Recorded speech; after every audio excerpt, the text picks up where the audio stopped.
Alrighty, so now we're going to be going into my fire phase, and it is quite fire to say the least. So just starting off, we're going to go with Lotus Rings, 3 mana, as an artifact equipment, and it has indestructible. Quick creatures are going to get +3/+3, has vigilance, and sacrifice this creature, add 3 mana, any one color. As far as how I'm seeing this, it has the equipment synergies. It also has the sacrifice synergies. So you're going to be seeing a lot of the red, white, black color schemes, right? If you could have those cards that are going to be reducing its equip cost to 0, Brunor, Fervent Champion, Forge Anew, those are going to be the big ones basically in order to reduce that equipment cost, because paying 3 extra mana to equipment is quite heavy, and then having to pay 3 mana to also get onto the battlefield is quite heavy. You don't really want to be paying that extra 3 mana, but if you can create those infinite combos where you can sacrifice that creature, bring it back to the battlefield for cheap costs, and then already be able to equip it, equip the Lotus Ring to it for free, have a Pitiless Plunderer out on the battlefield as well, you're going to be able to, create that infinite mana synergy combo just by sacrificing your creatures in a sense. Throw in a Mayhem Devil with it, so that way you're dealing extra damage, a Skull Clamp with it, so that way you're also drawing cards while sacrificing, and then, it just pops off out of nowhere.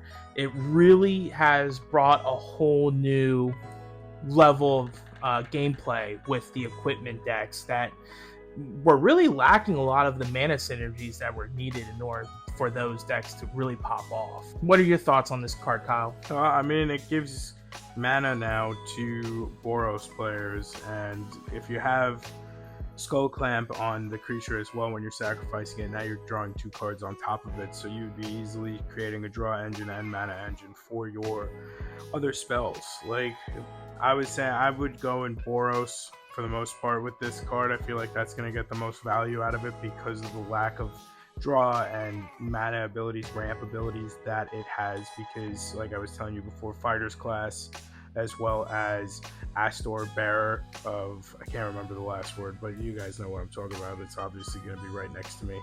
It's going to reduce the cost to equip to 1 generic instead of whatever its equip cost is.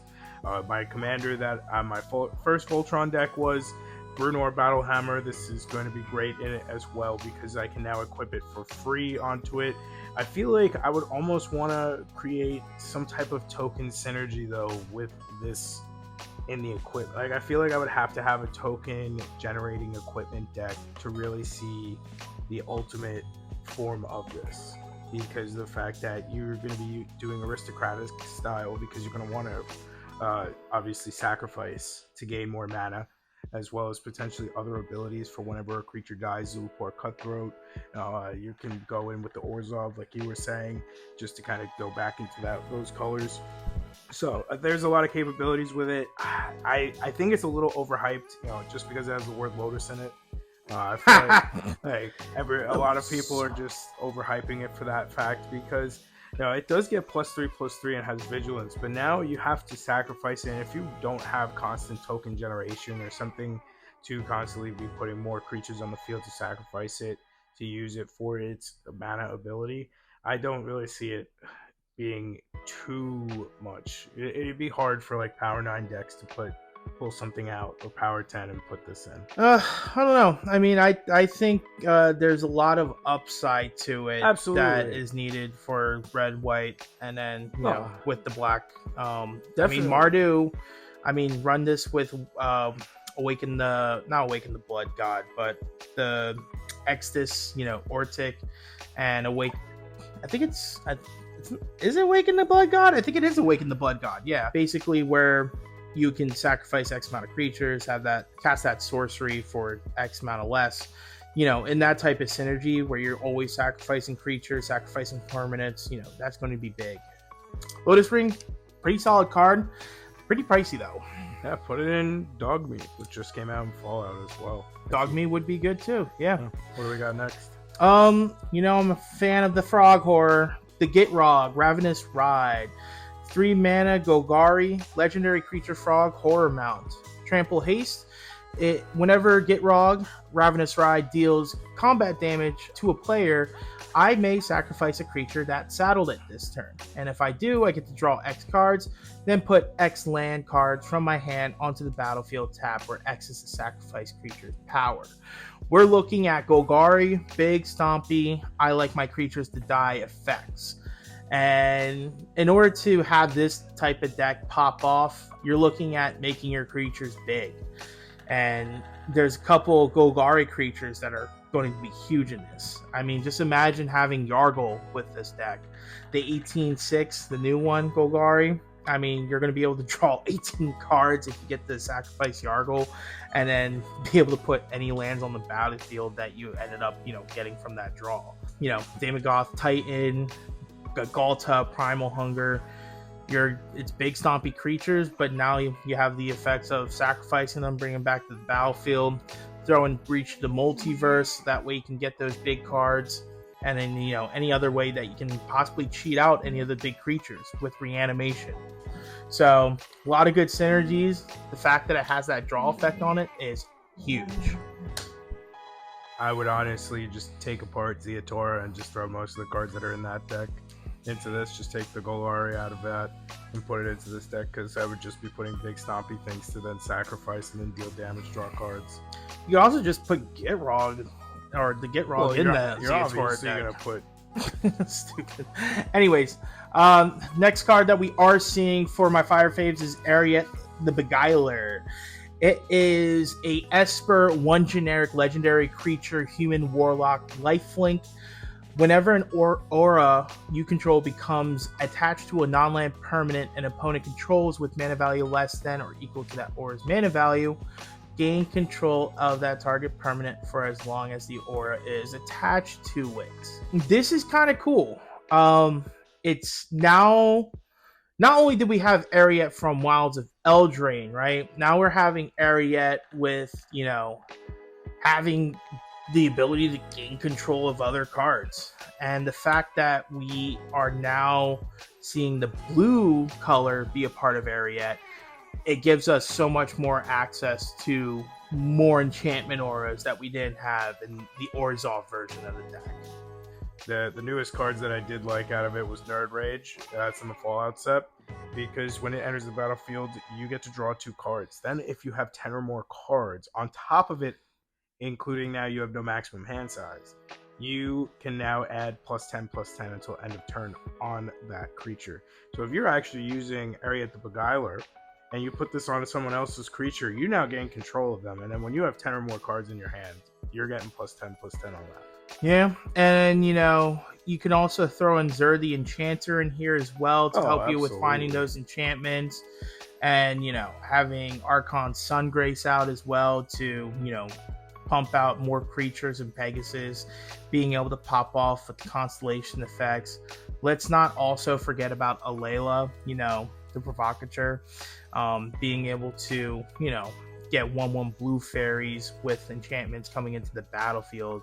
There is so many synergies that you can have with this deck, but I think the other cool thing about this is that it really turns on those big auras, because now your big auras that, really didn't do much except buff your creatures a lot, but it might cost 8 mana to do it. Now you can put it on your opponent's creatures and take control of them. So now you're stealing the cards, you're buffing them up, and possibly swinging for big damage.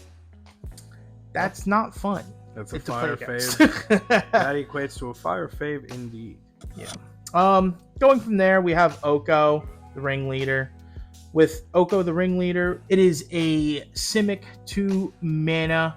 At the beginning of combat of your turn, Oko the Ringleader becomes target or a copy of target creature you control until end of turn, except he has hexproof.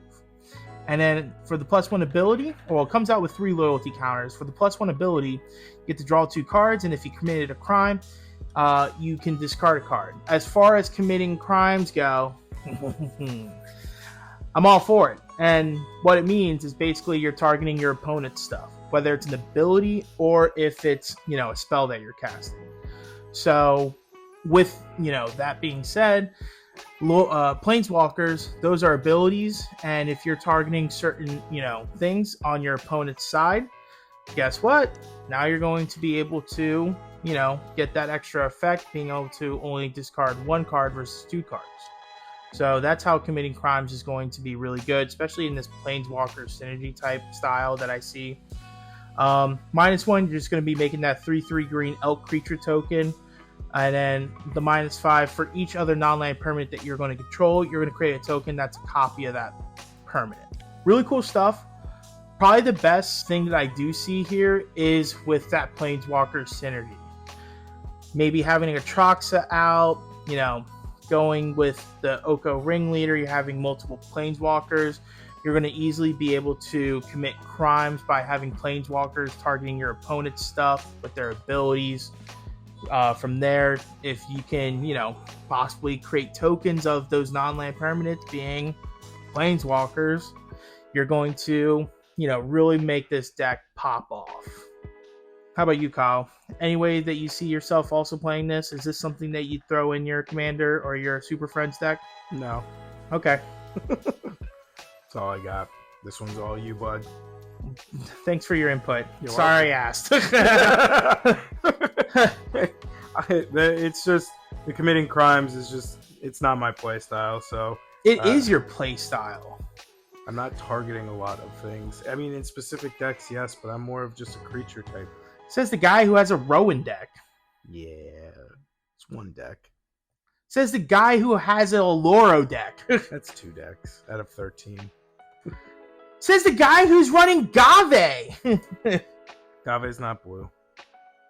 Oh, whatever. You're targeting your opponent's stuff.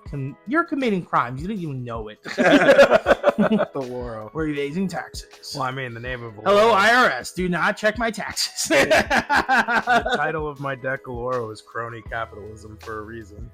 Yeah. Taxes and staxes. Oh, yeah. What do you got as your last one? The Sword of Wealth and Power. 3 mana, artifact equipment. Equipped creature gets +2/+2 and protection from instants and sorceries. That's awesome. Yeah. And then whenever equipped creature deals combat damage to a player, create a treasure token. When you next cast an instant or sorcery spell this turn, copy that spell. You may choose new targets for the copy. That's good. And it can also fit in, a couple different decks, but I mean, the obvious one is having a Storm Spellslinger deck. Throw this in the Izzet deck. Now your creature that is going to be swinging for damage, like maybe Brawl and Kari Zev, right? Now you'll be able to copy your instant sorceries, and then, from those copies, be able to do more things. every Spellslinger, when we're talking about Brawl, Kari Zev, Niv Mizzet. I'm thinking of Ziatora and Marika as well. Ziatora is all about gaining control of other people's creatures so that you can then sacrifice them. So what? Now you just gain control of 2 creatures? Yeah. That's Commander. There's going to be a lot of creatures. But yeah, I mean, pair this up with like a Storm Kiln Artist. That way you're getting treasures for each of those copy effects as well. Like the Magecraft effects are really good with this. This Sword of Wealth and Power, and it fits into a lot of different decks. I mean, it itself can also just be part of, Voltron decks, right? Yeah, now your Voltron decks, all those instant sorceries you have in that, because, there's going to be a few. You're going to be copying them. Yeah. This is a really good card. It is very good. Awesome, and that's going to be the end of your Fire Faves, right, Tom? Right. Awesome. So next, we're going to go over to Slayer Nay.